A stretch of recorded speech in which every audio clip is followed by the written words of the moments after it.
prenez la page et puis lisez ce qui est écrit là-dessus.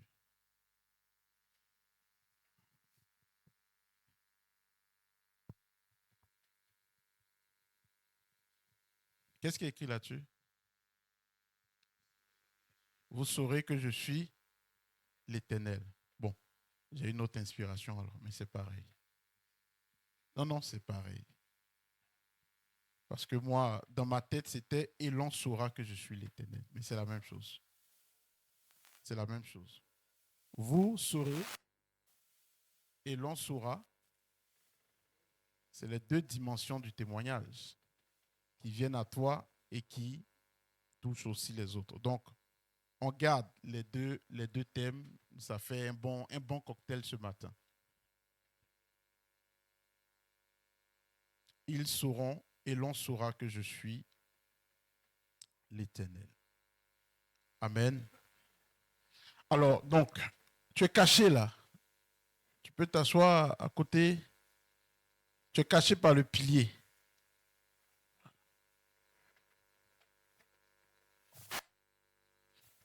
C'est ça qui fait le bruit, c'est ça? Non, je pense que c'est le retour. Voilà. Amen. Gloire à Dieu.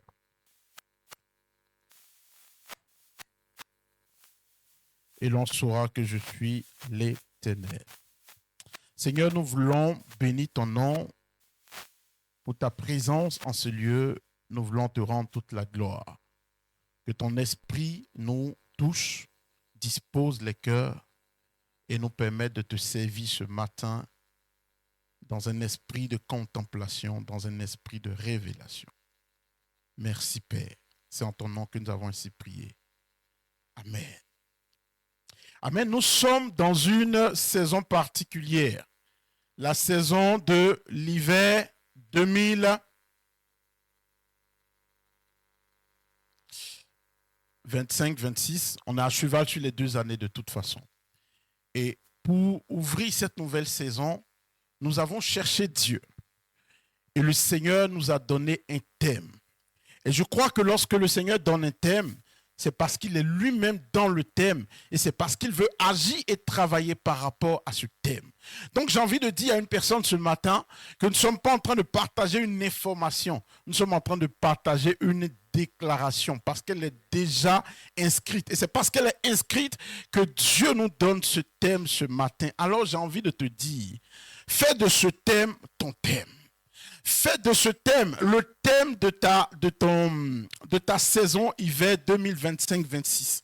Et l'on saura que je suis l'Éternel. Et vous saurez que je suis l'Éternel.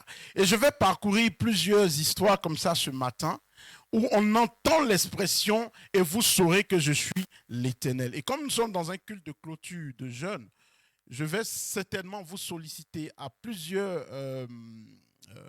dans plusieurs séquences de ce message pour faire ce qu'on appelle des proclamations, des déclarations, pour ne pas qu'on puisse faire des prières groupées à la fin.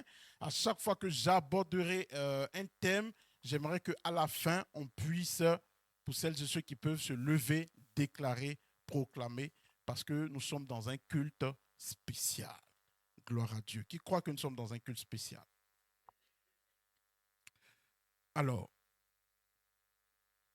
l'expression « et vous saurez que je suis l'Éternel » apparaît plusieurs fois dans la Bible. Mais moi, personnellement, je n'ai été sensible à cette expression que lorsque nous avons lu le livre d'Ézéchiel. Et constamment, plus de 60 fois, cette expression revient constamment. J'ai même envie de dire que c'est la colonne vertébrale théologique de ce livre. Et vous saurez que je suis l'Éternel. Mais déjà, lorsqu'on parcourt la Bible, nous voyons cette expression et des synonymes de cette expression déjà dans le livre d'Exode. Lorsque Dieu déplace son peuple hors d'Égypte, nous allons le voir tout à l'heure, et qu'il déclare qu'il jugera l'Égypte, qu'il délivrera son peuple, qu'il le préservera dans le désert, nous voyons aussi cette expression qui revient, et vous saurez, ou l'on saura que je suis l'Éternel. Ce passage se retrouve dans le livre d'Ézéchiel, mais sous la forme d'un jugement de Dieu. Alors, qu'est-ce que le Seigneur veut dire à travers cette expression? Et l'on saura que je suis l'Éternel. Bon, je ne prendrai pas les histoires du pasteur Alali, mais alors, si quelqu'un vient vous voir et vient vous dire, je ferai ça dans ta vie, ou telle chose se passera, et c'est alors que tu sauras que je suis tant. Non, là on n'est pas au niveau de l'Éternel. Je prends un exemple pratique. Je viens te voir, je frappe à ta porte. Ah, tu n'as pas encore reçu le colis que j'ai commandé pour toi? Ok. Patiente 2 jours. Si tu n'as pas reçu ce colis, on verra bien ce qui va se passer, ou on saura si c'est moi qui l'ai commandé ou pas. Quand vous utilisez ce genre d'expression, qu'est-ce que vous êtes en train de dire? Qu'est-ce que vous êtes en train d'emmener? Vous êtes en train de dire que ce que je vais faire, ce que je vais dire, sera une démonstration, une preuve tangible que ce que tu sais de moi ou ce que je t'ai dit n'est pas seulement une information, mais c'est une réalité. Parce qu'il y a souvent dans nos vies, dans notre compréhension de Dieu, je dirais des informations. Nous récitons des choses parce que nous sommes partis à l'église, parce que nous fréquentons des frères, nous les entendons prier, nous les entendons chanter, nous les entendons déclarer et nous répétons les choses comme si ces déclarations, on va dire, s'asseyaient dans nos vies, alors qu'en réalité, c'est tout simplement des informations que nous relayons. Mais Dieu dit, je ferai, et vous saurez que je suis l'Éternel. Qu'est-ce qu'il est en train de dire? Il est en train de dire, je vais agir d'une telle façon que vous ne pourrez plus douter de qui je suis. Je reprends. À travers cette expression, Dieu est en train de te dire, je vais agir de telle façon que tu ne pourras plus douter de qui je suis. L'Éternel veut se révéler dans ta vie. Alléluia. Et vous saurez que je suis l'Éternel. C'est un thème qui est choquant. C'est un thème qui est choquant. Parce que tu penses connaître Dieu, mais tu ne le connais pas encore. Tu penses l'avoir vu, mais tu ne l'as pas encore vu. Tu penses l'avoir expérimenté, mais tu ne l'as pas encore expérimenté. Tu penses avoir tout découvert, mais tu n'es qu'au début de ton aventure avec Dieu. Et quand l'Éternel te donne cette expression, cela veut dire que tu as peut-être entendu, mais tes yeux n'ont pas encore vu. Et c'est ce pourquoi Job pouvait dire que mes oreilles avaient entendu parler de Dieu. Maintenant, mes yeux l'ont vu. J'avais entendu parler d'un Dieu qui guérissait, d'un Dieu qui délivrait, d'un Dieu qui opérait des miracles, d'un Dieu qui visitait puissamment son peuple. J'avais ces informations, mais à cause de mon expérience de ce Dieu, à cause de ma vie, à cause de ce que j'ai expérimenté personnellement, je peux tout simplement aujourd'hui dire, je sais que je sais que je sais. Alléluia. Et c'est à ce stade que tu vas arriver en 2026. Est-ce que tu le crois? Est-ce que tu le crois? Alléluia. Et vous saurez que je suis l'Éternel. Oh, gloire à Dieu. Alors, je méditais sur ce passage et je rigolais hier. Nous allons rigoler quelques minutes et ensuite, on va y aller. Nous sommes encore dans l'intro, non? Ou tu penses qu'on est dans le développement? On est dans l'intro. Ok. Alléluia. Bon, il y a une histoire qui se déroule dans Exode chapitre 5. Et cette histoire, elle est marrante. C'est Moïse qui vient dire à Pharaon de laisser partir le peuple de Dieu. Donc, nous sommes dans Exode chapitre 5. Moïse demande à Pharaon de laisser partir le peuple de Dieu pour aller adorer l'Éternel. C'est une histoire qui est marrante. Parce que pour l'histoire, pour celles et ceux qui n'ont pas encore lu le livre d'Exode, le peuple de Dieu est dans la captivité en Égypte pendant plus de 400 ans, précisément 430 années.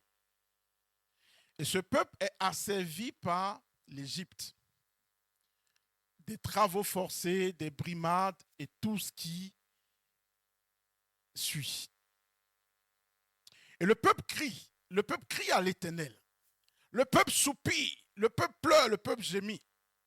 Et après 430 années, le Seigneur dit, j'ai vu, j'ai entendu, je descends en Égypte pour délivrer mon peuple. Après 430 années. Oh, bien-aimé, et l'on saura que l'Éternel est Dieu. Ça peut prendre 430 années. Alléluia. Mais nous allons y revenir. Et Moïse, dans sa rencontre avec Dieu, pose plusieurs questions. Mais la question qui va nous intéresser ce matin, c'est la question concernant l'identité. Il dit, mais en réalité, tu me demandes d'aller libérer ce peuple. Mais s'ils me demandent qui tu es, qu'est-ce que moi je leur dis? Comme si l'identité de Dieu était importante dans la capacité de ce peuple à croire en ce que Moïse allait leur dire. Parce que si cette question n'était pas importante, Moïse n'aurait pas dit quand ils me demanderont. Donc en réalité, pour que les hommes puissent faire quelque chose, pour que les hommes puissent exécuter quelque chose, pour que ta foi soit bâtie, pour que ta consécration soit véritable, pour que tu puisses persévérer dans la marche avec Dieu, il est important que tu aies la révélation de l'identité de ce Dieu que tu es en train de suivre. Et c'est ce pourquoi Moïse dit, mais quand ils me demanderont, parce qu'effectivement, avant de me suivre, ils me diront, qui est l'Éternel? Et Dieu donne une réponse, il dit, je suis celui qui est ou je suis celui qui suis selon les traductions. Donc une information qui en fait est tout un mystère, mais qui englobe ce que Dieu est. Parce qu'il était, il est et il sera. Il est le créateur, l'auteur de toutes choses. Et Moïse arrive devant Pharaon, et Moïse répète ce que nous répétons tous les jours. Et c'est ce en quoi cette histoire est intéressante. Et c'est ce pourquoi c'est notre épine dorsale par rapport à ce que nous sommes en train de dire. Parce que bien souvent, tu vas te présenter aussi devant les gens et tu vas leur dire, donne ta vie à Jésus. Convertissez-vous. Dieu est fidèle. Viens, crois en Jésus. Nous avons beaucoup de slogans que nous donnons, n'est-ce pas?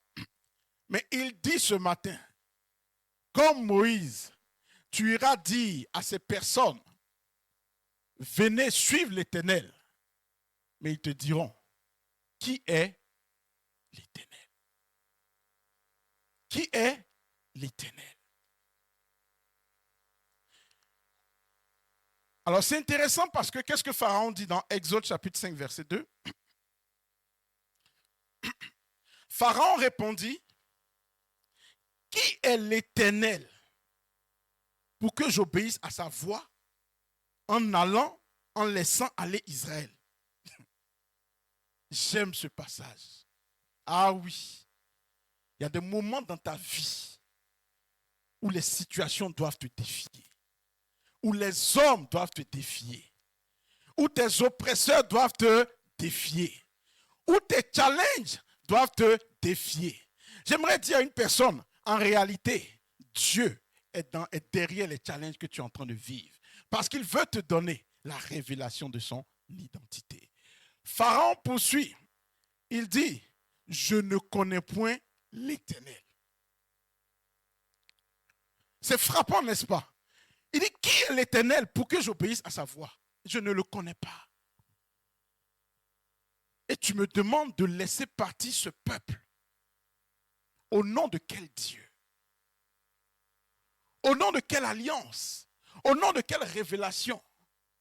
Bien vrai que tu t'appelles Moïse, mais je ne connais pas la personne qui t'a envoyé. Et voici où l'histoire commence.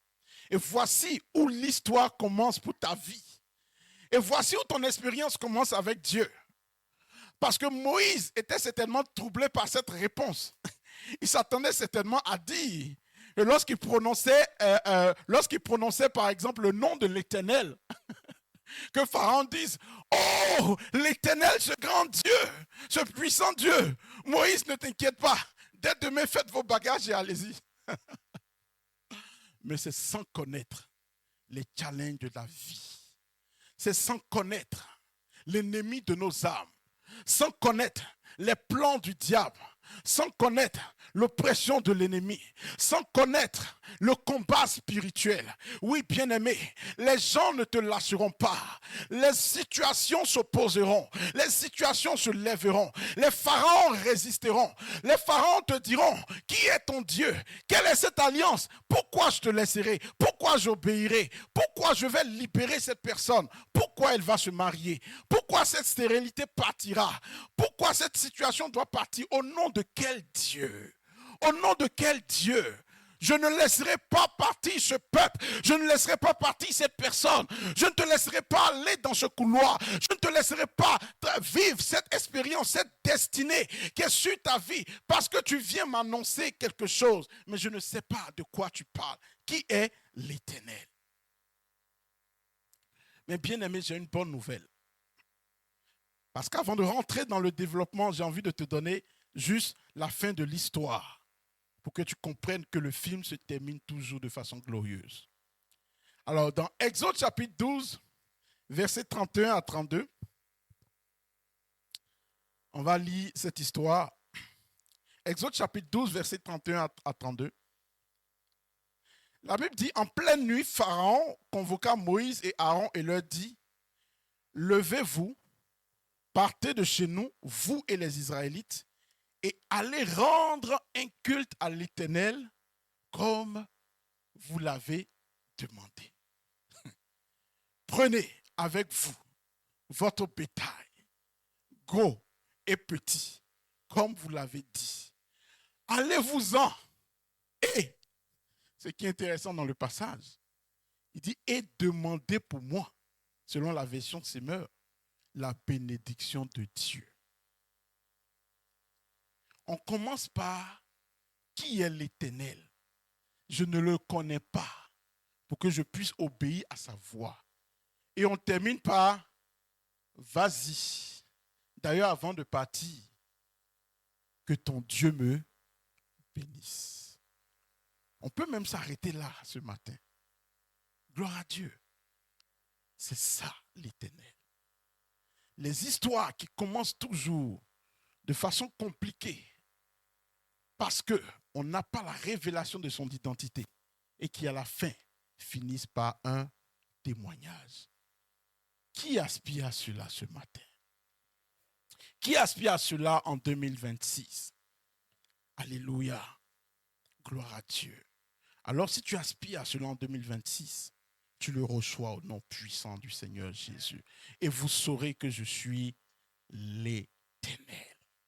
Yes. Est-ce que tu es prêt à prier? Est-ce que tu es prêt à prier? On va introduire la première séquence de prière. Nous sommes toujours dans le livre de Exode. Exode chapitre 7, verset 5. La Bible dit, les Égyptiens connaîtront que je suis l'Éternel lorsque j'étendrai ma main sur l'Égypte et que je ferai sortir du milieu d'eux les enfants d'Israël. Je vais encore lire Exode chapitre 14 à partir du verset 13. Nous allons beaucoup lire ce matin. Moïse répondit au peuple, ne craignez rien, restez en place et regardez la délivrance que l'Éternel va vous accorder en ce jour. Car les Égyptiens que vous voyez aujourd'hui, vous ne les verrez plus jamais. L'Éternel combattra pour vous et vous gardez le silence. L'Éternel dit à Moïse, pourquoi ces cris? Parle aux enfants d'Israël et qu'ils marchent. Toi, lève la verge, étends ta main sur la mer et fends-la. Et les enfants d'Israël entreront au milieu de la mer à sec. Et moi, je vais endurcir le cœur des Égyptiens pour qu'ils y entrent après eux. Et Pharaon et toute son armée, ses chars et ses cavaliers feront éclater ma gloire. Verset 18, et les Égyptiens sauront que je suis l'Éternel, quand Pharaon, ses chars et ses cavaliers auront fait éclater ma gloire. J'ai envie d'acclamer le Seigneur déjà avec ce passage. Alléluia.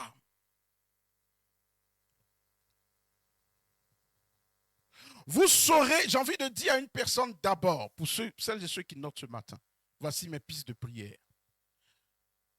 J'ai envie de dire à une personne ce matin, le Seigneur a envie de dire à une personne ce matin, vous saurez que je suis l'Éternel lorsque je combattrai pour vous et que je ferai éclater ma gloire. Tu peux l'écrire. Vous saurez que je suis l'Éternel lorsque je combattrai pour vous et que je ferai éclater ma gloire. Oui, bien-aimé. Le peuple était bloqué devant une situation dite impossible. Le peuple était devant une mer qui était agitée, une mer rouge, une mer qui était fermée. Le peuple était dans ce qu'on appelle l'impasse. Il ne pouvait pas reculer parce que les Égyptiens étaient en arrière. Ils ne pouvaient pas avancer parce qu'il y avait une mer. Que faire? Que faire? Alors que Dieu dit qu'il nous a appelés. Dieu dit qu'il nous a sortis de l'Égypte. Dieu dit qu'il nous emmène de l'autre bord. Mais voici une situation qui se présente dans nos vies. Ah, bien-aimé, j'ai envie de te dire ce matin que la mer rouge, ta mer rouge que tu es en train d'expérimenter, la mer rouge devant laquelle tu te présentes, l'obstacle qui se présente à toi ce matin, la montagne qui se présente à toi ce matin, la difficulté qui se présente à toi en cette saison, bien-aimé, fera éclater la gloire de Dieu. Parce que c'est cette mer rouge qui te démontrera qui est l'Éternel dans ta vie. Qui est l'Éternel pour ta vie. Hier, tu avais entendu un Dieu qui te dit je te délivre. Mais tu n'avais pas encore vu sa capacité à traiter, à juger, à briser, à frapper tous ceux qui s'étaient levés contre ta vie. Il dit cette mer rouge ne sera pas un obstacle, mais cette mer rouge sera un chemin que je vais frayer pour toi. Bien-aimé, il dit à Moïse, pourquoi ces cris? Pourquoi ces cris de doute? Pourquoi ces cris de tumulte? Pourquoi ces cris de peur? Pourquoi les Israélites ont commencé à dire à Moïse, est-ce qu'il n'y avait pas de cimetière en Égypte? Est-ce qu'il n'y avait pas de tombeau en Égypte? Pourquoi tu nous as conduits pour que nous puissions mourir ainsi devant une mer rouge? Il dit, étends la main, parce que je veux frapper les Égyptiens. Je laisserai Pharaon, ses cavaliers, ses chars aller derrière vous. Il y a un temps où tu as l'impression que Dieu ne travaille pas. Tu as un temps où tu as l'impression que Dieu n'agit pas. Parce que tu vois la pression des Égyptiens. Tu vois l'obstacle qui est devant toi. Et tu as envie de dire à Dieu, à quand ma délivrance? À quand ma restauration? À quand mon avancement? À quand la réponse? Et tu sens la pression. Mais il dit, c'est une pression qui est normale. C'est une pression qui est normale. Parce que la personne qui te poursuit doit savoir qui est ton Dieu. La personne qui s'est posée comme un obstacle doit savoir qui est ton Dieu. Je veux te délivrer, mais d'une façon glorieuse, afin que ta délivrance fasse éclater ma gloire. Je veux qu'on sache qui est ton Dieu. Je veux qu'on sache qui est le Dieu en qui tu as mis ta confiance, en qui tu as mis ton assurance. Je veux qu'il voie, je veux qu'il sache. Je veux qu'il voie, je veux qu'il sache. Parce que si tu traverses la mer rouge avant eux et qu'ils ne te voient pas, ma gloire ne va pas resplendir. Attends seulement, attends seulement, attends seulement. Demeure patient dans l'épreuve, mais cette mer rouge fera éclater ma gloire. Cette mer rouge fera éclater ma gloire. Ce que tu appelles obstacle fera éclater la gloire de Dieu. Ce que tu appelles limitation fera éclater la gloire de Dieu. Ce que tu appelles obstacle fera éclater la gloire de Dieu. Oui, bien-aimé, est-ce que tu reçois cette parole là où tu es?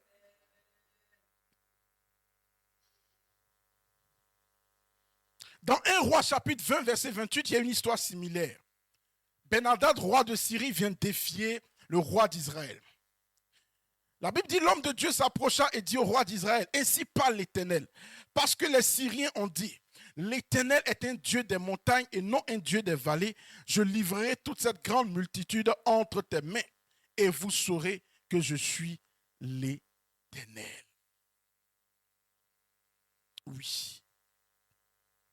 Dieu sait que tu es devant une mer rouge. Dieu sait que tu es devant une difficulté. Pourquoi? Il laisse les choses se faire. Il y a une révélation derrière. Il y a une révélation derrière. Il y a une révélation derrière. Tu dois savoir pourquoi Dieu t'a donné le bâton. Peut-être que hier, tu pensais que Dieu t'avait donné simplement le bâton pour marcher parce que tu étais âgé. Il dit, Moïse, tu as un bâton entre les mains et tu verras ce que ce bâton est capable de faire. Il y a des mers rouges qui révèlent la dimension, la gloire de Dieu en nous. L'homme est résilient, même spirituellement. Et nous ne sommes pas conscients de ce que nous sommes capables de faire tant que des situations ne nous arrivent pas. Et souvent la pression fait jaillir en nous la présence de Dieu. Et c'est pourquoi il dit, devant cette mer rouge, vous saurez qui est l'Éternel. Parce que devant la mer rouge, il y a la révélation de Dieu qui ouvre la mer en deux. Si tu n'es pas devant cette situation, comment sauras-tu que Dieu est capable d'ouvrir une mer en deux et de te faire marcher à sec? Il a ouvert la mer en deux. Il a séché la terre. C'est un miracle. Alléluia. Nous allons proclamer ce matin à une personne qui est devant une mer rouge, à une personne qui est devant un obstacle, à une personne qui est devant une situation, je dirais, compliquée. C'est une saison qui s'annonce. Dieu, nous voulons voir le Dieu qui ouvre la mer en deux. Nous voulons voir le Dieu qui fend les montagnes. Nous voulons voir le Dieu qui ferait un chemin où tout semble fermé, là où tout semble perdu. Alléluia. Est-ce que tu peux proclamer avec moi ce matin? Dis Éternel, là où je suis bloqué devant une mer rouge. Éternel, là où je suis bloqué devant une mer rouge. Ouvre un chemin là où il n'y avait pas de chemin. Comme tu as renversé les chars, l'armée de Pharaon, je déclare prophétiquement en cette saison que tu renverses toute la puissance de l'ennemi. Je déclare que ma délivrance est totale parce que ceux qui me poursuivaient hier, tu m'as dit, en 2026, on n'entendra plus parler d'eux. On n'entendra plus parler d'eux. On n'entendra plus parler d'esclavage. On n'entendra plus parler de lutte. On n'entendra plus parler d'oppression. On n'entendra plus parler de montagne. On n'entendra plus parler de mer rouge. Parce que tu dis, cette situation fera éclater ta gloire. Afin que je sache que tu es véritablement l'Éternel. Au nom de Jésus. Amen. Vous pouvez vous asseoir. Donc on saura que l'Éternel est Dieu lorsqu'il nous délivrera et qu'il fera éclater sa gloire. Alors pour être plus précis, j'ai dit lorsqu'il combattra pour nous et qu'il fera éclater sa gloire. Deuxième piste de prière que nous allons prendre ce matin. Ah, j'aime ce passage. Ézéchiel chapitre 37, à partir du verset 4. Bon, ça note parce que ce travail que je fais, normalement, tu es censé le remettre chez toi pour la saison hiver 2005-26. Parce que ce sont des déclarations prophétiques concernant ce thème. Alléluia. Donc Ézéchiel chapitre 37, verset 4. Vous avez trouvé? C'est important qu'on prenne tous nos Bibles. Nous sommes à un culte spécial consacré à la saison. Alors je lis. Ézéchiel chapitre 37, verset 4. Il me dit, prophétise sur ces eaux et dis-leur, ossements desséchés, écoutez la parole de l'Éternel. Ainsi parle le Seigneur, l'Éternel à ses eaux. Il dit, voici, je vais faire entrer en vous un esprit et vous vivrez. Je vous donnerai des nerfs, je ferai croître sur vous de la chair, je vous couvrirai de peau, je mettrai en vous un esprit et vous vivrez. Et vous saurez que je suis l'Éternel. Yes. Alléluia. Wow. Il y avait une vallée remplie d'ossements desséchés. C'était sec. C'était mort. Il n'y avait plus d'espoir. Dis c'était sec, c'était mort. Il n'y avait plus d'espoir. Il n'y avait plus. Alléluia. Amen. La servante de Dieu rentre au moment où on dit qu'il n'y avait plus d'espoir. Elle rentre de façon prophétique. Alléluia. Gloire à Dieu. Que Dieu te bénisse. Que Dieu te bénisse. Alors, dans cette vallée des ossements desséchés, la Bible dit qu'il n'y avait pas de vie. Il n'y avait pas d'espoir. Tout était mort. Tout était mort. Dit tout était. Il n'y avait plus de vie. Il n'y avait plus d'espoir. Bien-aimés, lorsqu'on parle de la mort, il n'y a plus rien. Parce que quand il n'y a pas encore de mort, on peut espérer. Mais quand vous partez enterrer quelqu'un et que vous le mettez sous terre et que vous bétonnez tout, est-ce que vous vous attendez à quelque chose? Vous ne vous attendez à rien du tout de ce qui est déclaré mort. Vous vous apprêtez à passer à autre chose. Et voici le tableau que présente le Seigneur à son serviteur. Il le présente sur cette vallée avec des ossements qui sont desséchés. Alors, c'est des ossements desséchés. Alors, la mort est tellement a tellement pris racine qu'on voit maintenant les os. Parce que quand tu viens d'enterrer quelqu'un, il y a un temps pour qu'il y ait une décomposition. Donc, c'est une situation dans laquelle il n'y a pas d'espoir. Et le Seigneur dit, il te dit, servant de Dieu, est-ce que tu crois que ces ossements peuvent revivre? Il te dit, serviteur, est-ce que tu crois que ces ossements peuvent revivre? Il ne faut pas me dire oui. Parce que il faut être animé d'une foi surnaturelle pour dire oui. On ne te parle pas de quelqu'un qui est malade. On te parle d'une situation où on voit des os. On ne te parle même pas de corps.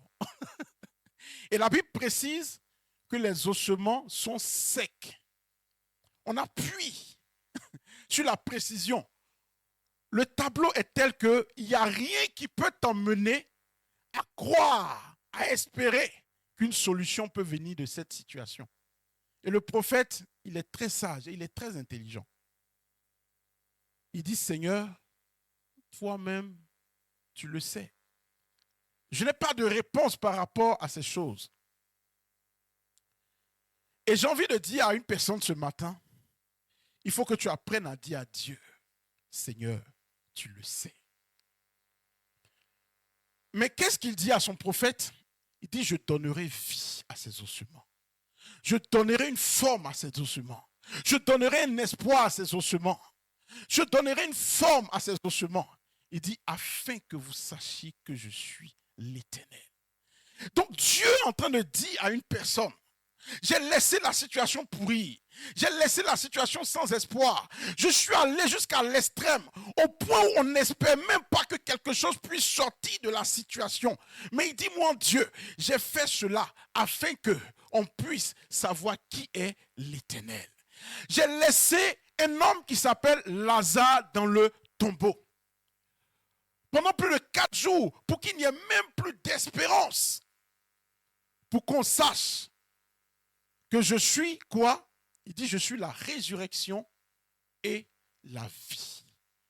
La révélation de Dieu est précise dans certaines situations de ta vie. Dieu veut qu'on sache qu'il est la résurrection. Mais on ne peut pas savoir qu'il est la résurrection si on ne parle pas de mort. On ne parle pas, on ne peut pas dire qu'il est la vie si on ne parle pas de mort. Amen. La révélation que tu donnes à Dieu est en fait l'image, la gloire, que dis-je, le nom que tu donnes à Dieu. Oh, bien-aimé, Seigneur, ta grâce. Seigneur, ta grâce. Seigneur, ta grâce, Seigneur, ta grâce. Seigneur, ta grâce, Seigneur, ta grâce. Tu dois donner un nom à Dieu. Tu ne dois pas, tu dois arrêter, bien-aimé, de vivre avec le nom que les autres ont donné de ton Dieu. Tu dois arrêter de vivre avec la révélation que les autres t'ont donnée de ton Dieu. Tu dois arrêter de chanter le chant d'autres personnes, le témoignage d'autres personnes. La Bible dit, que Pierre a dit, que Paul a dit, que Matthieu a dit, le Dieu d'Abraham, le Dieu d'Isaac, le Dieu de Jacob. On les appelait ainsi parce qu'il a eu une relation, une révélation avec ces personnes. Il est important que tu puisses dire le Dieu de la vie. Oui, parce que quand tu étais mort, quand tu étais dans la tombe, quand tu étais isolé, il y a un Dieu qui s'est révélé à toi et qui t'a donné la vie. Et lorsque tu chantes Christ est ma vie, tu sais de quoi tu parles. Tu n'es pas en train de faire une récitation, tu n'es pas en train de dupliquer des chants que tu as entendus, mais c'est ton histoire. Les chants qui touchent les hommes, les chants qui touchent les hommes, les chants qui changent les vies, les chants qui ont de l'impact sont des chants qui sortent des cœurs transformés par une expérience véritable avec Dieu. Alléluia. Des cœurs qui sortent d'une expérience transformée avec Dieu, d'une révélation claire de l'identité que tu as de Dieu, bien-aimé. Il est important que le Dieu de la vallée des ossements desséchés se présente à toi en cette saison et te montre que la vie peut sortir de là où il n'y avait pas de vie, que l'espoir peut sortir de là où il n'y avait pas d'espoir. Et je crois en ce Dieu. Je crois en ce Dieu. Et c'est le message qu'il est en train de donner pour toi en cette année 2026. Parce que oui, certainement tu as traversé 2025 avec la mort. Tu as traversé 2025 avec des témoignages de mort. Tu as traversé 2025 avec l'ombre de la mort. Tu as traversé 2025 avec la respiration de mort. Tu as traversé 2025 avec l'oppression de la mort. Tu as traversé 2025 avec des messages concernant la mort. Tout était mort autour de toi. Mort sur le plan spirituel, mort sur le plan financier, mort sur le plan physique, mort dans tes relations. Oui, bien-aimé, et Dieu te présente devant cette vallée. Dieu te présente devant cette situation. Il te dit, au-delà de ta vie, il dit, regarde ta vie. Est-ce que tu crois que 2026 peut ressusciter ce qui est mort dans ta vie dans la saison dernière? Est-ce que tu crois que 2026 peut amener à l'existence les choses qui n'existaient pas? Oui, je suis en train de parler à un peuple ce matin, un peuple qui avait perdu l'espoir parce qu'il est présent devant la vallée des ossements desséchés. Tu constates que dans ta vie, il n'y a plus rien. Tu constates que dans ta bassesse, il n'y a plus rien. Est-ce qu'il y a des ânes ce matin qui constatent la stérilité dans leur ventre, qui touchent leur ventre et qui disent, il n'y a pas de vie, il n'y a pas de vie, il n'y a pas de vie. Malgré mon adoration, il n'y a pas de vie. Malgré mes prières, il n'y a pas de vie. Malgré mes jeûnes, il n'y a pas de vie. Malgré mes dîmes, il n'y a pas de vie. Anne se lève, il n'y a pas de vie. Il y a des Péninas qui sourient à côté, mais dans ton ventre, il y a un cimetière, car rien ne sort. Tu as été déclaré morte, mort, alors que tu es vivant. Tu es devant la vallée des ossements d'ossements desséchés. Et il y a un Dieu qui dit, est-ce que tu crois que Lazare peut sortir? Est-ce que tu crois qu'un enfant peut sortir de cette bassesse? Est-ce que tu crois qu'un travail peut sortir alors que tu viens d'être refusé plus de 10 000 fois? Oui, bien-aimé, 2025 a peut-être enterré tous tes espoirs. 2025 a peut-être enterré tous tes espoirs, toutes tes espérances. Tu as même commencé à dire que moi je ne me marierai plus jamais. Ma vie est un échec. Ma vie est un échec. Ma vie est un échec. Tu étais peut-être en train de laver les filets parce que tu as fait une pêche qui n'avait rien apporté. Oui, bien-aimé, nous parlons de ce qui est mort. Nous parlons de ce qui est mort. Nous parlons d'ossements desséchés. Nous parlons d'une situation qui est tellement désespérée que peut-être même tu as changé de prière parce que tu dis peut-être que Dieu veut que dans ma vie il y ait cette écharde. Dieu veut que dans ma vie il y ait cette limitation. Dieu veut que dans ma vie il y ait cette difficulté. Mais il y a un Dieu dans les cieux, qui est le Dieu des temps et le Dieu des circonstances, Il y a un Dieu dans les cieux, oui, bien-aimé.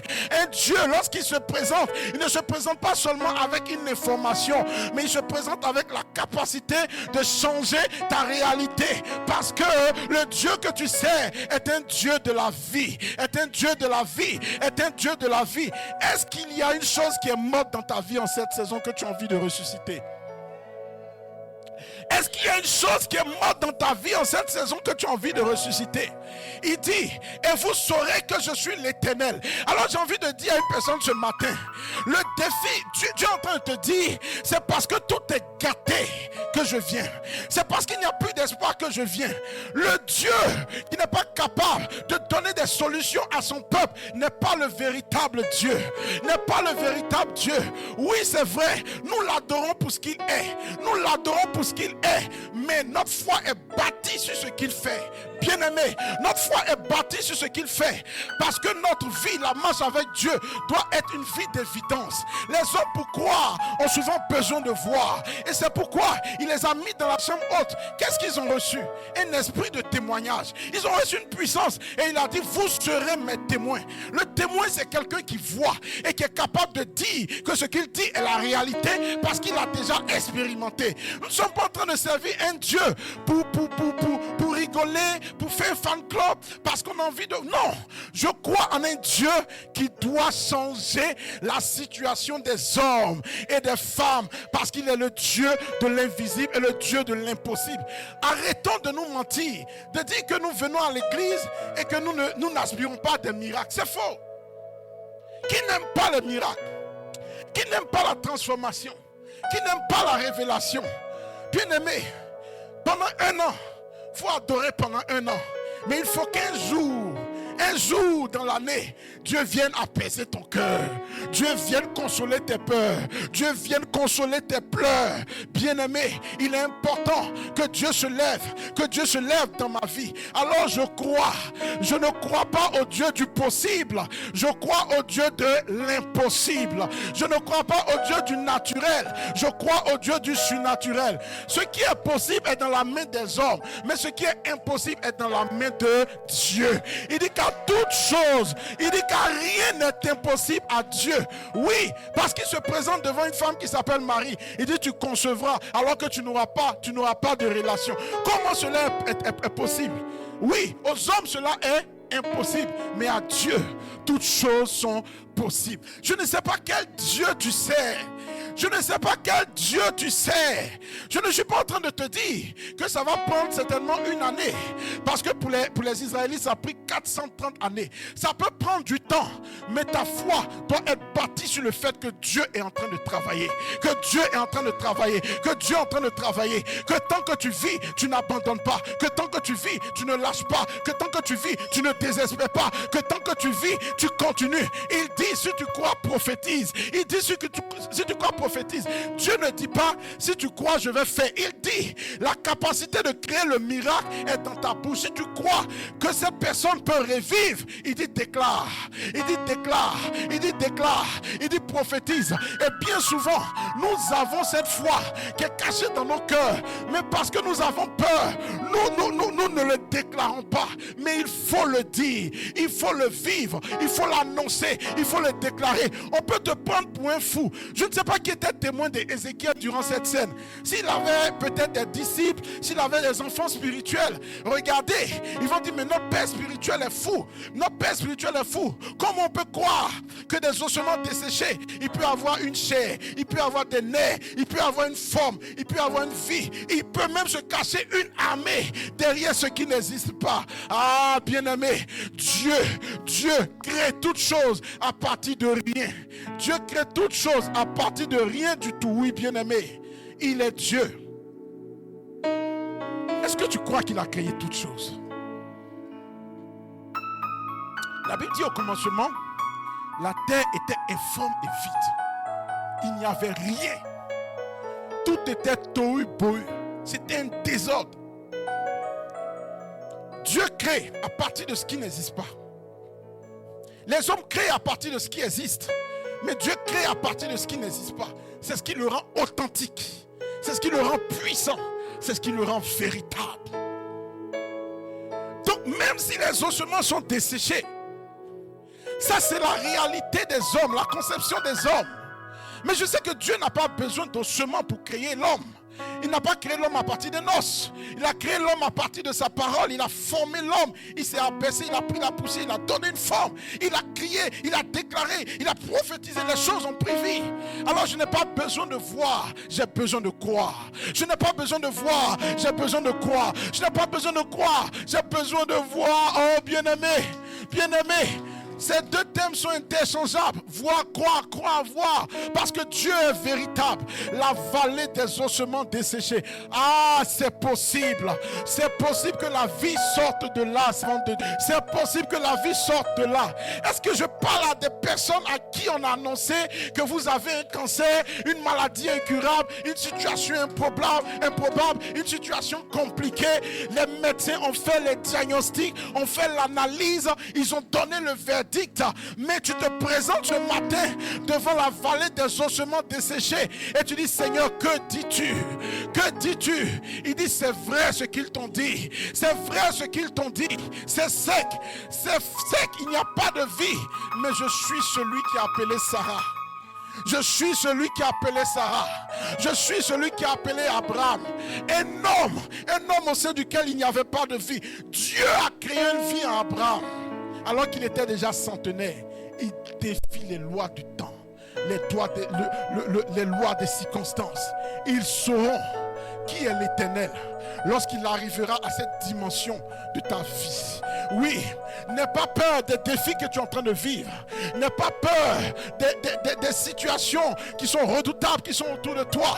N'aie pas peur, parce que Dieu ne veut pas guérir un malade, il veut ressusciter un mort. Il avait déjà guéri des hommes avant Lazare, mais il voulait qu'on dise qu'il est aussi le Dieu de la résurrection. Tu as besoin de traverser certaines situations dans ta vie pour que tu puisses donner un nom à ce Dieu-là.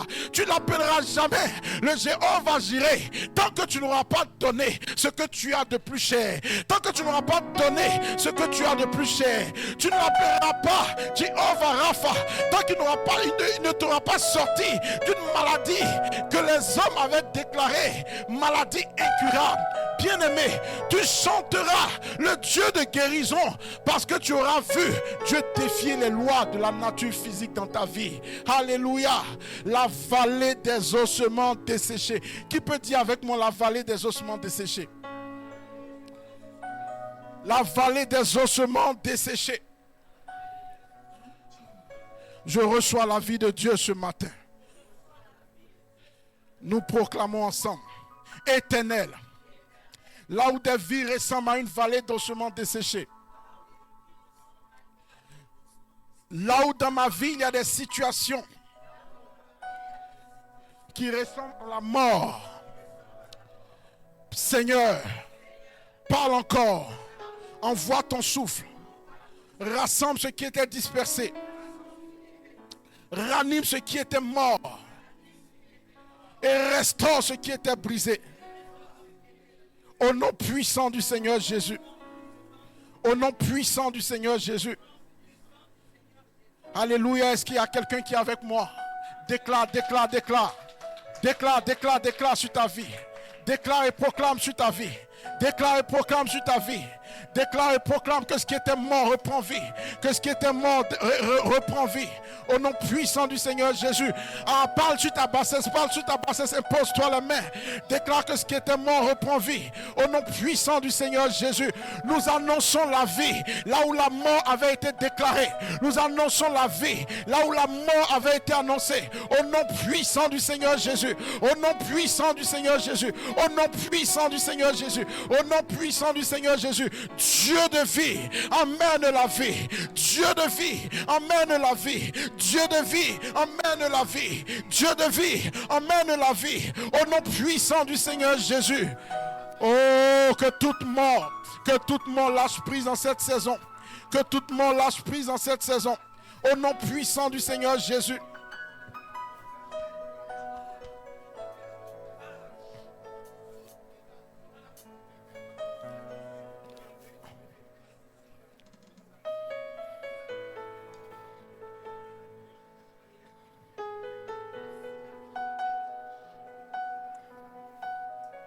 Alléluia. Gloire à Dieu. Il y a un homme qui s'appelait Daniel. Dans Daniel chapitre 6, la Bible déclare qu'on a déposé cet homme dans une fosse au lion. La Bible déclare qu'à cause de son adoration, cet homme a été jeté dans une fosse. Et là où tout le monde s'attendait à ce qu'il soit déchiqueté, la Bible déclare dans Daniel chapitre 6, verset 26, que le roi a trouvé Daniel encore vivant. Et parce qu'au petit matin, il vient, il frappe à la porte. Il dit, Daniel, mon fils, mon enfant, est-ce que ton Dieu que tu sers avec autant de passion t'a délivré? Alléluia. Daniel a été délivré de la force au lion. Dieu a fermé la bouche des lions. Et voici ce que le roi va dire dans le verset 26. Il dit, j'ordonne que dans toute l'étendue de mon royaume, on ait de la crainte et de la frayeur pour le Dieu de Daniel. Car il est le Dieu vivant et il subsiste éternellement, son royaume ne sera jamais détruit. Et sa domination durera jusqu'à la fin. C'est lui qui délivre et qui sauve, qui opère des signes et des prodiges dans les cieux et sur la terre. C'est lui qui a délivré Daniel de la puissance des lions. J'ai envie de dire à une personne ce matin, et oui, vous saurez qu'il est l'Éternel lorsque vos ennemis verront que vous êtes encore debout, alors qu'ils vous auront jeté dans une fosse au lion, alors qu'ils vous auront jeté dans une fosse au lion, alors qu'ils vous auront jeté dans une fosse au lion, alors qu'ils vous auront jeté dans une fosse au lion, vous vous releverez de cette force, vous vous releverez de ces malédictions, vous vous releverez de ce qu'ils auront déclaré, parce qu'ils ont oublié que vous avez un Dieu qui a décidé de se glorifier dans la situation de la situation que vous êtes en train de vivre. Je ne sais pas qui on a jeté dans une fosse. Dans une fosse. Pour Daniel, c'était une fosse au lion. Mais ils ont dit que tu ne survivras pas. Ils ont dit que tu ne vivras pas. Ils ont dit que tout était terminé à cause de ton adoration, à cause de ton Dieu, à cause de ton Jésus. Ils t'ont enfermé parce qu'ils ne veulent plus te voir. Mais Dieu dit ce matin, pour cette saison 2026, il dit, Daniel, on t'a enfermé, mais tu sortiras vivant, tu sortiras vivant, tu sortiras vivant. Les lions ne pourront pas te déchiqueter, parce que je suis le lion de la tribu de Juda, parce que je suis le lion de la tribu de Juda. Oui, bien-aimé, à une personne qui était dans une prison, à une personne qui était dans une prison, comme Paul et Silas, Dieu est en train de briser les fondements de cette prison pour que tu en ressortes, parce que ton témoignage doit convertir d'autres personnes, ton témoignage doit converti d'autres personnes, on doit savoir que le Dieu que tu sais est le véritable Dieu. C'est pourquoi tu ne vas pas mourir dans cette force au lion. Je déclare, je prophétise que je ne mourrai pas, mais je vivrai. Parce que on doit annoncer que le Dieu que je sais est vivant, il est puissant, il est réel. Ton histoire ne doit pas prendre fin. Ton histoire ne doit pas prendre fin parce que ton témoignage doit toucher encore d'autres personnes. Il y a un homme qui doit déclarer que le Dieu que tu sais est le véritable. Il y a un homme qui doit déclarer que le Dieu que tu sais est le véritable. Tu ne peux pas mourir tant qu'il ne tant que cette personne ne sera pas convertie. Tant que cette personne ne sera pas convertie, il doit se convertir. Ton père doit se convertir. Ta mère doit se convertir. Les membres de ta famille doivent se convertir. Ils doivent savoir que malgré les esprits de sorcellerie qui peuvent entourer une vie, qui peuvent entourer une église, qui peuvent entourer une nation, qui peuvent entourer un foyer, qui peuvent entourer des enfants, qui peuvent entourer des projets, ils doivent confesser le nom de ton Dieu. Ils doivent confesser que l'Éternel est Dieu.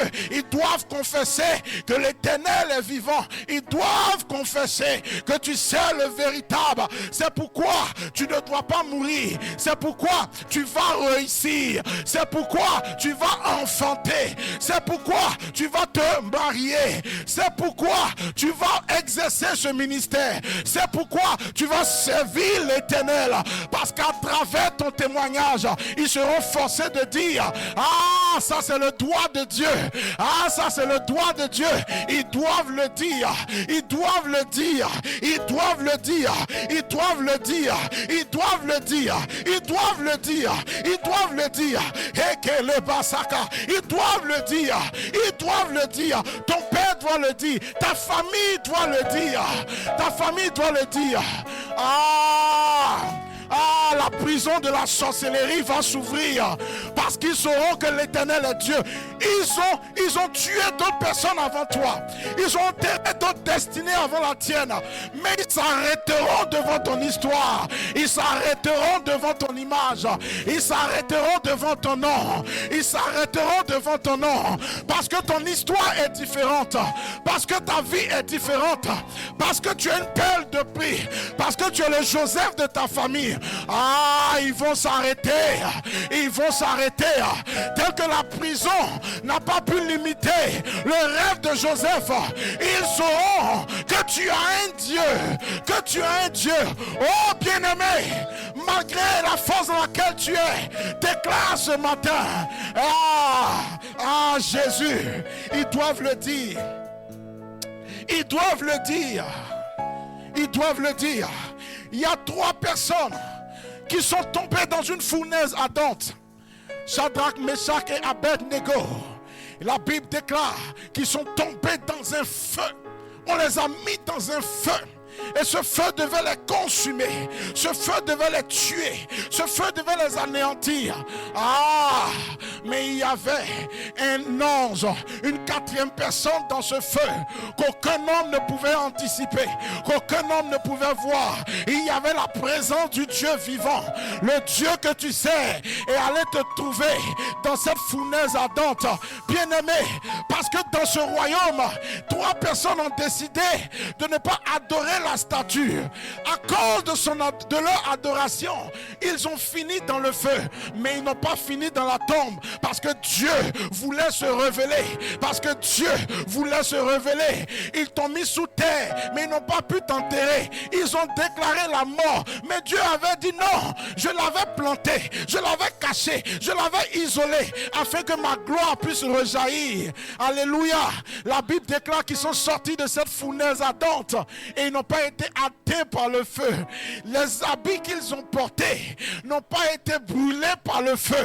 Et encore, pour dire que le miracle est authentique, il n'y avait pas d'odeur de feu sur eux, comme s'il y avait un voile qui les avait enveloppés dans cette fournaise ardente, alors que le feu était tellement puissant que même ceux qui les ont jetés dans le feu ont été tués. Ça, c'est le doigt de Dieu. Ça, c'est le doigt de Dieu, afin qu'on sache que l'Éternel est Dieu, afin qu'on sache que l'Éternel est Dieu. Oui, afin qu'on sache que l'Éternel est Dieu. Et en 2026, pendant que je suis en train de prêcher, commence à te projeter sur toutes ces situations. Parce que nous sommes dans un temps hautement prophétique. Commence à te projeter dans toutes ces situations qui t'ont défié. L'Éternel dit, on saura que je suis l'Éternel. Mais d'autres versions disent, et vous saurez que je suis l'Éternel. Alors donc il y a une dimension de Dieu que les autres entendent, mais il y a une dimension de Dieu que toi-même tu vis, que toi-même tu ressens. C'est-à-dire, il y a un moment dans ta vie, le fait qu'il n'y ait personne devant toi, derrière toi, à gauche et à droite, ne t'ébranle pas, parce que tu sais que ton Rédempteur est vivant. Tu le sais, parce que tu l'as expérimenté. Et cela ne dépend pas de ce qu'un homme peut te dire. Cela ne dépend pas de ce qu'une église peut te dire. C'est une expérience vivante. C'est une expérience vivante, parce que tu l'as eu dans ton intimité avec Dieu. Tu l'as eu dans tes déserts. Tu l'as eu dans ton désert. Tu l'as eu dans tes pleurs. Tu l'as eu dans tes luttes. Bien-aimé, personne ne peut enlever à Anne cette capacité de dire que l'Éternel est vivant. Anne l'appelait l'Éternel des armées, pour que Dieu se lève et combatte pour sa bassesse. Qui viendra dire à Anne qui n'est pas l'Éternel, le Dieu de la guerre? Qui viendra donner notre enseignement à cette personne parce qu'elle a vécu? Et vous saurez que je suis l'Éternel. Dieu a décidé que toi-même, au-delà de la prédication de ton pasteur, tu commences à avoir un témoignage. Au-delà de ce que la Bible dit dans le livre des Actes des Apôtres, il y a aussi les actes de Joël. Il y a aussi les actes de Kwasi. Il y a aussi les actes de la servante de Dieu. On doit t'inscrire dans le livre de vie. Tes actions doivent être inscrites dans le livre de vie. Tes actions doivent être marquées dans le livre de vie à cause de l'expérimentation que tu auras faite de ce Dieu vivant, de ce Dieu véritable. Je refuse de réciter l'histoire des autres. Je dois savoir qui est mon Dieu. Je dois savoir qui est mon Dieu. Tel qu'ils ont dit le Dieu d'Abraham, on doit dire le Dieu de Bishop. On doit parler de ton Dieu. Yes! Parce que tu l'as servi dans ta famille. Les personnes doivent se dire, tu as bien fait de le servir. Pourquoi? Parce que le témoignage que tu expérimentes parle plus que ce que tu dis. Parle plus que ce que tu dis. Nous devons témoigner. Vous devez témoigner. Nous devons témoigner. Vous devez témoigner. Il dit, vous recevrez une puissance et vous serez des pasteurs, et vous serez des prophètes, et vous serez des évangélistes, vous serez des témoins. Alléluia. Est-ce qu'on peut témoigner de ce qu'on n'a pas vu? Est-ce qu'on peut témoigner de ce qu'on n'a pas expérimenté? Est-ce qu'on peut témoigner de ce qu'on n'a pas expérimenté? Les disciples doivent être des témoins.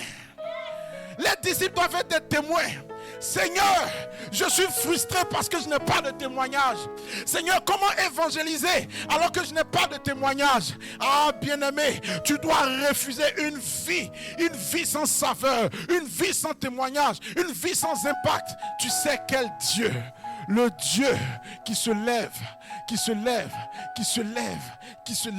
sur toutes les situations qui sont couchées. La Bible l'appelle l'alpha et l'oméga. La Bible l'appelle le commencement et la fin de toutes choses. Les 24 vieillards s'inclinent et jettent leur couronne et adorent. On évite même de prononcer son nom. On dit celui qui est assis sur le trône. Il règne en majesté, il règne en gloire. Dans sa présence, tous ces cris de gloire. Les séraphins, les anges les plus puissants se dressent devant son trône, s'inclinent tellement il est puissant. Il dit une chose et la chose s'accomplit. Il prophétise une chose et la chose se matérialise. Je veux expérimenter ce Dieu-là. Ce Dieu qu'ont connu nos ancêtres les Paul, nos ancêtres les Pierre. Je veux expérimenter ce Dieu-là. Ce Dieu qui guérit les malades. Ce Dieu qui fait marcher les paralytiques. Ce Dieu qui accomplit toutes sortes de miracles. Je veux l'expérimenter. Il dit, tout disciple accompli sera comme son maître. Mais encore, faut-il le croire? Je veux vivre ces expériences. Si la Bible est vraie, si la Bible est la parole de Dieu, si la Bible est vraie, je veux être aussi inscrit comme témoin de tout ce qui est écrit dans cette Bible. Alléluia. Et ma vie doit avoir de l'impact. Bien-aimé, Moïse a commencé à être craint. Moïse a commencé à être respecté après l'expérience de la mer Rouge, après l'expérience des 10 plaies. Parce que lorsque la gloire de Dieu se lève sur une vie, le témoignage devient authentique, le témoignage devient redoutable. Bien-aimé, nos vies n'ont pas d'impact parce que nous n'avons pas un témoignage aussi qui impacte. Nous devons aspirer à arriver à ce stade où nous disons, oui Seigneur, je sais que tu es là, je sais que tu es vivant, je sais que tu es véritable. Alléluia.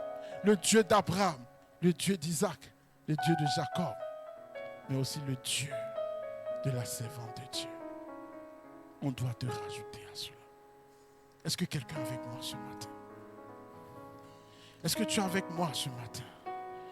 Et vous saurez que je suis l'Éternel. Père, je n'irai pas dans cette tombe sans avoir expérimenté cette dimension. Pourquoi Moïse peut dire je veux voir ta gloire après tout ce qu'il a vu? Il y a des dimensions, frères, que nous devons voir. Il dit demandez et vous recevrez. Il dit cherchez-vous. Il dit frappez, on vous ouvrira. On donne de l'eau à celui qui a soif. On ne donne pas de l'eau à celui qui est rassasié. Il y a des moments où Dieu se cache, mais sa révélation se trouve dans les profondeurs. Sa dimension se trouve dans ce qui est caché. Mais j'ai envie de dire à une personne ce matin, mais sa révélation se cache devant la mer Rouge. Sa révélation se cache dans la force au lion. Sa révélation se cache dans la fournaise ardente. Sa révélation se cache dans cette stérilité. Sa révélation se cache dans cette maladie. Sa révélation se cache dans cette cécité. Sa révélation se cache derrière ce cancer. Ta révélation se cache derrière ce VIH. Sa révélation se cache derrière ce chômage. Sa révélation se cache derrière cette période de difficultés financières. Sa révélation se cache derrière tes luttes pour avoir un foyer stable. Sa révélation se cache parce que toi aussi, à force de chercher le Dieu de ta vie, tu l'appelleras parce que tu le trouveras lorsqu'il répondra à la situation que tu es en train de vivre. Et ainsi, il sera le Dieu du mariage, le Dieu de la guérison, le Dieu de ton ministère, parce que tu l'auras vécu, tu l'auras expérimenté. C'est ce qu'il a envie de te dire à toi qui m'écoutes ce matin pour cette saison 2026. Et nous terminons par là. Ne lave pas ton filet. Ne disparais pas. Il y a des gens qui ont disparu tellement l'année a été compliquée. J'étais là, je priais ce matin. Il m'a dit, je suis très fidèle. Je suis fidèle. Je suis fidèle. Alors donc, sois intelligent, sage ce matin. Si Dieu te donne un thème, c'est parce qu'il veut que tu l'expérimentes. Mais dans tout ce que je viens de te dire ce matin, tu verras que c'est témoignage, mais après des difficultés. Oui, parce que nous oublions cette partie. La révélation, c'est dans le désert. La dimension, c'est dans le puits. La résurrection, c'est dans le tombeau.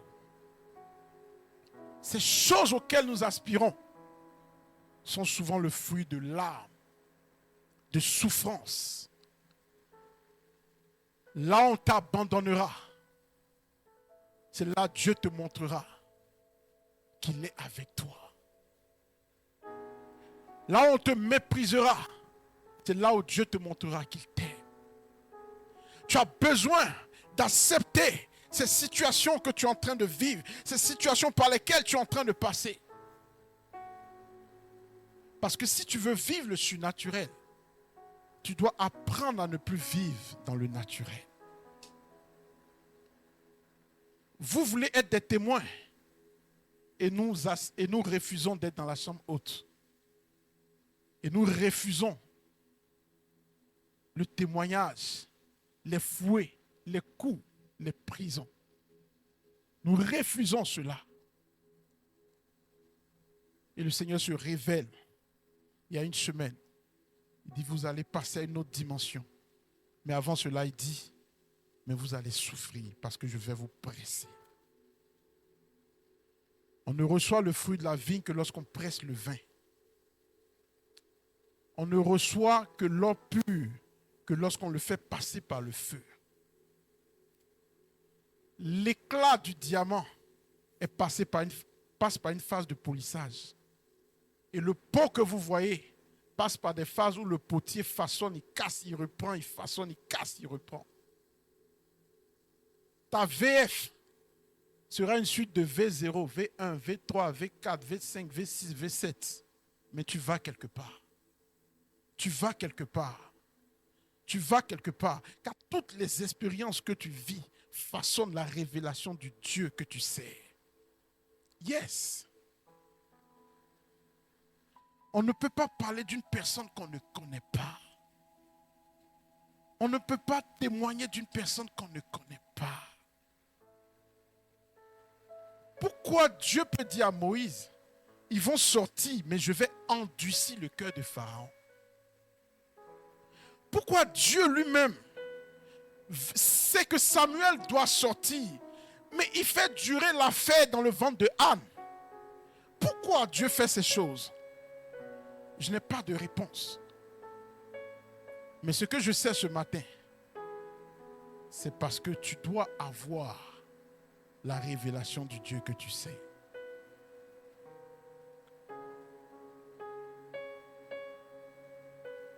Personne n'a compris la vie de Paul lorsqu'il oppressait les chrétiens. Mais c'est cet homme aujourd'hui qui est retourné évangéliser les nations païennes afin qu'on sache qu'il est le véritable Dieu. Dieu est souvent lent, comme nous avons tendance à le dire. Mais le Dieu que nous servons, j'aime l'appeler le maître des temps et des circonstances. Parce qu'il va au-delà du temps des hommes.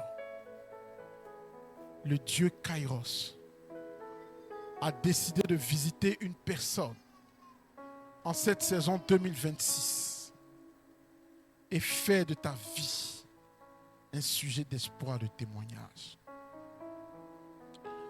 Ça peut paraître un peu troublant ce genre de message. On a envie de dire, ah, le pasteur nous prêche la bonne parole. Tu peux le prendre comme tu veux. Mais vous savez, la foi, dans la définition de la foi, on nous dit que la foi est une ferme assurance des choses qu'on espère, mais surtout une démonstration des réalités qu'on ne voit pas. Donc celui qui a la foi croit, mais il se comporte comme si ce qu'il n'a pas est. Donc c'est ce pourquoi ce genre de messages ne doivent pas te fatiguer, t'embêter. Parce que pour avoir ce à quoi tu espères, il faut marcher comme si cela existe déjà. Une femme qui veut se marier commence à sortir de sa maison. N'est-ce pas? Parce que tu as beau jeûner, prier, si tu restes dans ta maison, aucun homme ne viendra te voir. Il faut que tu sortes pour qu'on admire la beauté de Dieu en toi. Donc cela est très important. Croyez que ce message est prophétique. Et rentrez chez vous avec cette révélation. La révélation du Dieu qui délivre. La révélation du Dieu qui combat. La révélation du Dieu qui donne la vie dans la vallée des ossements desséchés. La révélation du Dieu qui te sort de la fosse au lion. La révélation du Dieu qui te sort de la fournaise ardente. La révélation du Dieu qui te fait asseoir à la table des grands. Toi qui étais Joseph, toi qui étais étranger dans une nation, tu n'avais pas de titre de séjour, mais on t'appelle un jour, on dit viens t'asseoir parce que le roi a décidé que ce soit toi qui gouverne. Il le fait pour qu'on sache qui est l'Éternel. Et ça, il va le faire dans ma vie et il va le faire dans ta vie. Parce que les hommes à qui tu parles de Dieu, à un moment donné, ont besoin de voir. N'est-ce pas? Si tu prêches pendant 20 dimanches, 1000 dimanches et qu'on ne voit rien, à un moment donné, on commencera à douter de ce que tu dis. C'est pourquoi Jésus enseignait, mais il était aussi un homme de miracle, un homme de puissance. Son évangile était équilibré. Autant il enseignait, autant il démontrait que ce qu'il disait était la vérité. Et nous ne devons pas vivre seulement de paroles, mais nous devons vivre aussi de manifestations de